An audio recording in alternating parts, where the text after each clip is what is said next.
Pemirsa, Pengadilan Tinggi DKI Jakarta menolak permohonan banding Verdi Sambo dan menguatkan putusan sebelumnya sehingga Verdi Sambo tetap dihukum mati. Sidang putusan banding Verdi Sambo ini digelar tanpa kehadiran Verdi Sambo. Lalu apakah masih ada jalan bagi Sambo untuk menghindari hukuman mati? Kami akan membahasnya bersama dengan kuasa hukum keluarga Yosua Huta Barat, Martin Lukas Simanjuntak, dan pakar hukum pidana Asep Iwan Iriawan. Selamat malam Bang Martin dan juga Kang Asep. Selamat malam Mbak Vera, selamat malam Mas Martin. Selamat malam Mbak Vera, Salam sehat selalu. Oke, saya ingin ke Bang Martin. Bang Martin, bagaimana nih pihak kuasa hukum keluarga almarhum Yosua menanggapi putusan Pengadilan Tinggi yang ternyata menguatkan putusan Pengadilan Negeri Jakarta Selatan sehingga Verdi Sambo tetap divonis mati, Bang Martin? Kalau pandangan saya ya, berdasarkan pertimbangan yang disampaikan tadi ya terhadap terdakwa Verdi Sambo, memang ini sudah sesuai dengan prediksi. Karena kenapa? Memorinya ya, yang saya lihat ya, ini kan sebenarnya masih menggunakan konsep pembelaan pada saat pengadilan tingkat pertama, yang dalam pemeriksaan dan pengadilinya itu sudah diputus maksimal. Tidak ada hal yang baru sehingga menurut saya tidak ada juga yang dapat meringankan vonisnya Pak Verdi Sambo. Jadi menurut saya ini sudah sesuai. Baik, sudah sesuai dan sesuai dengan prediksi begitu ya, Bang Martin? Iya, betul. Oke. Baik, kalau Kang Asep bagaimana Kang Asep? Apakah memang juga sudah sesuai prediksi karena upaya Sambo memperingan hukumannya ini kandas di tangan Majelis Hakim Banding Pengadilan Tinggi DKI. Apakah menurut Kang Asep juga putusan ini memang sudah sesuai? Jadi bahasa hukumnya itu Pengadilan Tinggi ya telah tepat dan benar mempertimbangkan perbuatan terdakwa. Sekali lagi tepat dan benar. Makanya akan mengambil alih pertimbangan PN dan kemudian kan menguatkan menambahkan hal tertentu. Tapi yang penting kan di amar putusannya. Ketika amar putusan tetap sama dengan PN, yang menolak banding kan, ya sudah kan. Maka sering saya katakan ya kalau putusannya dirubah, ya sekira ya nggak ada alasan untuk itu gitu. Jadi ketika Hakim Pengadilan Tinggi mempertimbangkan dengan tepat dan benar tadi, ya sudah cocok. Maka saya bilang silakan aja lah Pak Sambo kasasi aja gitu. Kang Asep, sesuai ini apakah karena juga tidak ada hal yang meringankan dalam poin vonis terhadap Verdi Sambo? Ya, jadi kalau meringankan itu ya sekali lagi pasti tidak mungkin maksimal. Karena dijatuhkan ancamannya maksimal mati pasti tidak ada hal yang meringankan. Jadi kalau hukuman maksimal ada yang meringankan itu tidak mengerti asas hukum berarti. Ya, kenapa Hakim PN maupun Hakim PT menjatuhkan hukuman mati? Karena tidak ada yang meringankan apapun bentuknya. Ya, tapi kalau misalkan di pertimbangannya ada yang meringankan, ya memang hakim wajib mempertimbangkan hal yang memberatkan, yang meringankan. Tapi karena dia terkena ancaman maksimal, maka hapuslah hal yang meringankan itu. Ancaman maksimal sehingga tidak ada hal yang meringankan dalam vonisnya. Ya. Kemudian kalau kita menelaah kembali nih Kang Asep terhadap isi memori banding penasihat hukum Sambo yang mempersoalkan terkait dengan perbedaan hukuman yang sangat jauh dengan Richard Eliezer yang divonis jauh lebih rendah yaitu 1 tahun 6 bulan. Verdi Sambo juga menganggap vonis Eliezer ini terlalu rendah padahal Eliezer eksekutor yang menembak Yosua. Jadi patutkah sebetulnya Kang Asep hal ini menjadi salah satu poin yang dicantumkan dalam memori banding? Saya baru kali ini mendengar seorang pengacara membandingkan satu perkara dengan perkara yang lain. Kalau bicara perkara itu ya bicara perkara yang dihadapinya. Nggak bisa, kok yang sana dihukum gini atau sebegini. Kok yang nggak ditangkap, saya nggak ditangkap. Itu nggak tahu belajar di mana sekolahnya gitu kan.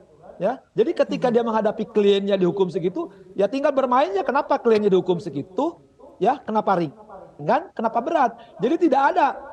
Seperti anak kecil itu kan, kalau anak kecil kenapa kakak dikasih 50, ada dikasih 30. Nah itu berarti nggak kuliah di fakultas hukum dulunya. Oke, kalau Bang Martin bagaimana menanggapi? Itu hanya pengulangan fakta-fakta yang di persidangan diulang-ulang gitu kan, itu namanya kaset butut. Oke, diulang-ulang. Kalau Bang Martin bagaimana menanggapi terkait dengan isi memori banding, salah satunya adalah membandingkan dengan vonis Richard Eliezer yang jauh lebih rendah daripada Verdi Sambo? Disinilah yang saya sampaikan bahwa mereka masih belum memahami di mana kesalahan mereka. Yang pertama, kalau dibandingkan dengan Richard, ya Richard itu saya pernah buat suatu analogi, tidak ada Richard, perbuatan ini masih akan terjadi, ya. Tapi kalau tidak ada Putri, tidak ada Verdi Sambo, fix ini nggak akan terjadi barang ini gitu loh. Kenapa? Karena muara kasus ini adalah penyampaian informasi palsu yang disampaikan oleh Putri Chandrawati kepada terdakwa Verdi Sambo, sehingga terjadilah penyusunan rencana untuk menghilangkan nyawa Joshua dan ditutupi dengan obstruction of justice. Di sini ketika sudah terjadi justru Richard yang mau dikambing hitamkan, ya. Pada saat kami lapor polisi, ya, dan kasus ini naik sidik, kan kami sudah deklarasi dan kami sudah meminta kepada mereka semua untuk bertobat. Yang menyambut pertobatan siapa? Hanya Richard. Hanya Richard yang mau jadi GC.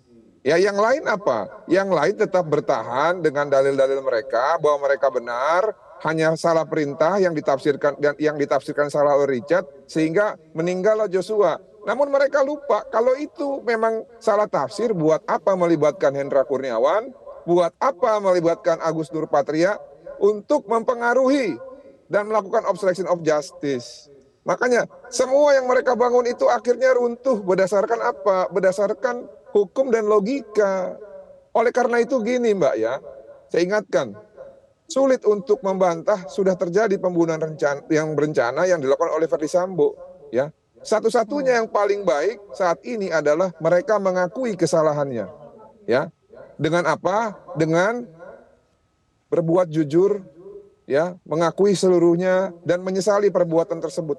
Saya yakin kalau dalam memori kasasi itu dicantumkan hal tersebut, bukan tidak mungkin, ya, akan ada hal yang meringankan dalam vonis Bapak Verdi Sambo nanti pada saat putusan di Mahkamah Agung. Hanya itu jalan keluarnya menurut saya. Oke, Demikian, singkatnya menurut Anda tidak patut mencantumkan perbedaan vonis ini ya dalam memori banding?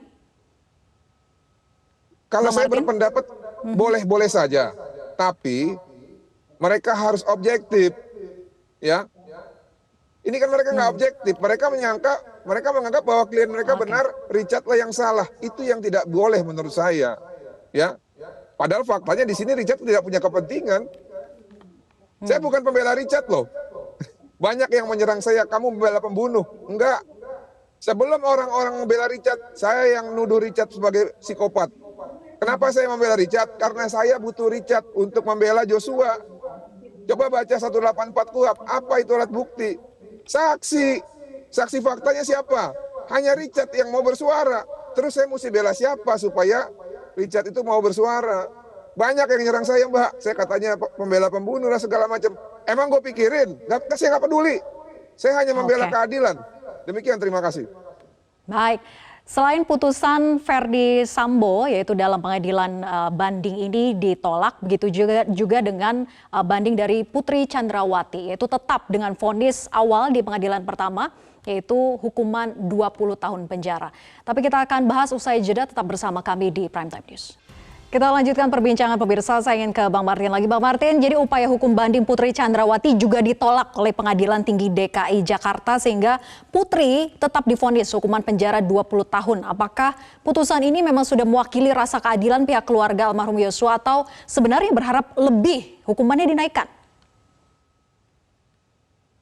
Kalau berbicara keluarga, ya, saya tidak dalam kesamaan yang mutlak mungkin untuk mengomentari hal tersebut. Tapi saya pikir ya, dari yang sudah dikomentari pada saat putusan di Pengadilan Negeri Jakarta Selatan, menurut saya, dari yang saya dengar, dari yang saya lihat sendiri, dari penyampaian ayah dan ibu korban, menyatakan puas dengan 20 tahun. Ya, tentunya apabila dikuatkan, tentunya masih puas. Dan menurut saya secara pribadi itu sudah sangat adil. Kenapa? Karena gini, kita juga perlu melihat ya bahwa suaminya divonis hukuman mati. Lalu apa sih di bawahnya hukuman mati? Seumur hidup, ya. Lalu yang kedua, apa sih di bawahnya seumur hidup? 20 tahun. Nah, kan berarti pilihannya dua nih, antara dihukum 20 tahun atau seumur hidup. Kalau dihukum seumur hidup, kita perlu pikirkan juga nih ya bahwa terdakwa ini ya yang sepasang suami istri ini punya anak 4. 3 anak biologis, 1 anak adopsi kalau saya nggak salah ya. Nah, kalau dua-duanya divonis buruk, tentunya anak-anak ini tidak akan lagi pernah ketemu ayah dan ibunya. Nah, ini harus diperhatikan juga. Jadi jangan karena kita mau menghukum seorang, kita juga berlaku tidak adil gitu loh. Ini pendapat pribadi saya loh. Demikian, terima kasih. Oke. Kemudian saya ingin ke Kang Asep. Kang Asep, berdasarkan catatan selama ini, kita tahu bahwa proses hukum selanjutnya ini adalah kasasi begitu ya.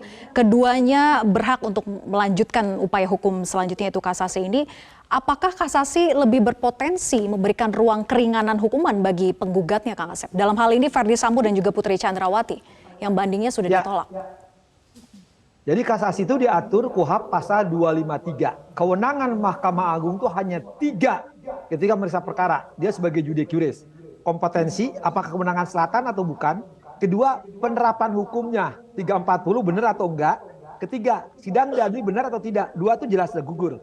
Tinggal penerapan hukumnya. Ya penerapan hukum 340 unsurnya jelas-jelas. Dia aktor intelektual. Bagaimana Pengadilan Negeri Jakarta Selatan pertimbangannya begitu bagus, begitu elegan. Saya katakan selama ini kan Selatan tidak pernah menjatuhkan mati, tapi kasus Sambo itu pertimbangannya sangat-sangat, saya katakan ya. Baru kali ini saya menemukan pertimbangan Hakim PN, demikian juga Hakim PT. Begitu bagus mempertimbangkannya, pertimbangan secara yuridis, filosofis, sosiologis. Jadi rasio decidendinya ketika dia mengkonstatasi, ketika dia mengkonstruksi dan mengkonstitusi kaidah-kaidah hukum pada penerapan hukum, maaf ya harus saya katakan dengan segala hormat ya, kali ini saya baru menemukan hakim-hakim, ya saya kebanggaan bagi saya sebut, tadi juga saya hadir di Pengadilan Tinggi, saya ikutin gitu kan, dan saya dengarkan tuh bagaimana pertimbangan Pengadilan Tinggi menguatkan pertimbangan Hakim PN, artinya masih ada harapan di Republik ini, pengadilan ya, ada secercah harapan oleh Selatan maupun Pengadilan Tinggi DKI. Artinya apalagi ketika di Mahkamah Agung saya berharap Hakim Agung gunakan 253 ya, dan tinggal tolak kasasi lagi gitu ya. Ketika tolak kasasi artinya cepet-cepetlah eksekusi lah. Tapi kalau melihat cara pandang dan pertimbangan hakim kasasi, apakah akan memiliki pertimbangan yang kurang lebih harusnya sama dengan pengadilan tingkat pertama dan kedua, Kang Asep? Ya, saya termasuk percaya di kamar pidana itu ya. Saya kenal teman-teman angkatan saya banyak di ruang pidana yang saya kenal nama-nama baiknya ya, walaupun ada 1-2 lah, tapi kebanyakan hakim abu kamar pidana, termasuk sekali lagi saya angkat topik kepada mereka. Di situ ada namanya Budi ya, namanya beberapa nama yang tidak saya sebut, mereka juga pemikirannya sama ini. Cuman sayang satu aja nih Mas Martin, coba kalau Ican banding kasasi, saya berani taruhan bebas kok di tangan hakim tinggi sama hakim agung. Cuman ya karena nggak banding, karena ringan ya sudahlah urusan. Tapi saya sebenarnya pengen pembelajaran di kasus Sambo ini ya, bagi siapapun aktor intelektual, dia penegak hukum, harusnya menegakkan hukum, dia melanggar hukum ya harus hukum maksimal. Demikian pula ketika orang-orang karena perintah jabatan, hakim harus berani membebaskan atau melepaskan hukuman, jangan semangatnya menghukum. Tapi pengadilan tepat mengadili. Ketika aturan misalkan ada asas hukum dilanggar, jangan semangatnya orang menghukum. Ketika orang tua melaksanakan jabatan, berani bebaskan dong. Jangan hukuman tanggung. Tapi terlepas apapun ya, sekali lagi karena pihak yang menerima ya sudah. Dan saya yakin di pengadilan, di Mahkamah Agung itu di ruang pidana, sekali lagi di ruang pidana cukup saya kenal. Kawan-kawan saya yang dikenal selama ini adalah mereka hakim-hakim yang punya intelektual, punya integritas, punya moralitas yang tidak akan kalah sama berkas, apalagi dengan kertas. Itu saya percaya. Oke, singkat saja karena durasi kita sudah habis ini sebetulnya, Bang Martin. Jadi optimiskah proses hukum kasasi putusannya akan sama dengan vonis pengadilan tingkat pertama? Sama kalau Bapak Ferdy Sambo selaku terdakwa tidak menyesali dan mengakui perbuatannya. Itu aja, terima kasih. Oke, baik. Terima kasih. Karena hanya itu yang bisa meringankan yang bersangkutan. Karena ini hanya masalah hal yang meringankan. Dan saya berdoa mudah-mudahan itu terjadi ya. Demikian, terima kasih. Oke, kita tunggu proses hukum selanjutnya kalau memang keduanya melakukan upaya kasasi. Terima kasih Bang Martin dan juga Kang Asep. Selamat malam. Sama-sama.